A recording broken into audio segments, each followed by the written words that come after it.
Hi అండి, welcome to our channel. ఈరోజు egg bhurji ఎలా తయారు చేయాలో చూద్దాం.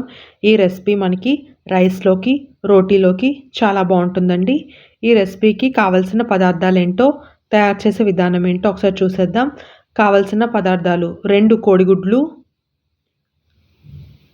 1 ఉల్లిపాయ చిన్న ముక్కలుగా కట్ చేసినవి, 2 పచ్చిమిరపకాయలు చిన్న ముక్కలుగా కట్ చేసినవి, 1 స్పూన్ జీలకర్ర, 2 రెమ్మల కరివేపాకు, రుచికి సరిపడా ఉప్పు, 1/2 టీ స్పూన్ పసుపు, 1/2 టీ స్పూన్ కారం, 1/2 teaspoon garam masala, oil 3 టేబుల్ స్పూన్లు.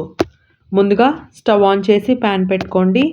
ప్యాన్ హీట్ అయిన తర్వాత ఆయిల్ వేసుకోండి. ఆయిల్ కూడా హీట్ అయిన తర్వాత జీలకర్ర వేసుకోండి. అందులోనే పచ్చిమిరపకాయలు వేసుకోండి. ఈ రెండింటిని బాగా ఫ్రై చేసుకోండి. అవి ఫ్రై అయిన తర్వాత కరివేపాకు వేసుకోండి. కరివేపాకును కూడా బాగా ఫ్రై చేసుకోండి. ఇప్పుడు అందులో చిన్నగా కట్ చేసుకుని ఉల్లిపాయ ముక్కలు వేసుకొని బాగా కలుపుకోండి. ఇప్పుడు అందులో కొద్దిగా ఉప్పు అలాగే పసుపు వేసుకొని ఉల్లిపాయలు గోల్డెన్ కలర్ వచ్చేంత వరకు ఫ్రై చేసుకోండి. ఉల్లిపాయలు బాగా ఫ్రై అయిన తర్వాత అందులో కారం ఇంకా గరం మసాలా వేసుకోండి. ఇప్పుడు దీన్ని పచ్చివాసన పోయేంత వరకు ఫ్రై చేసుకోండి.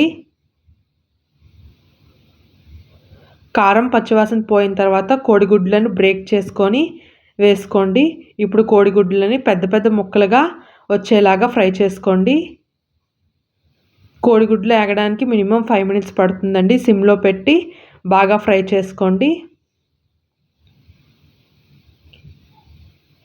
ఇప్పుడు దీన్ని సర్వింగ్ బౌల్లో తీసుకొని రైస్తో కానీ రోటీతో కానీ సర్వ్ చేసుకుంటే ఎంతో టేస్టీగా ఉండే ఎగ్ బుర్జీ రెడీ అయిపోతుందండి.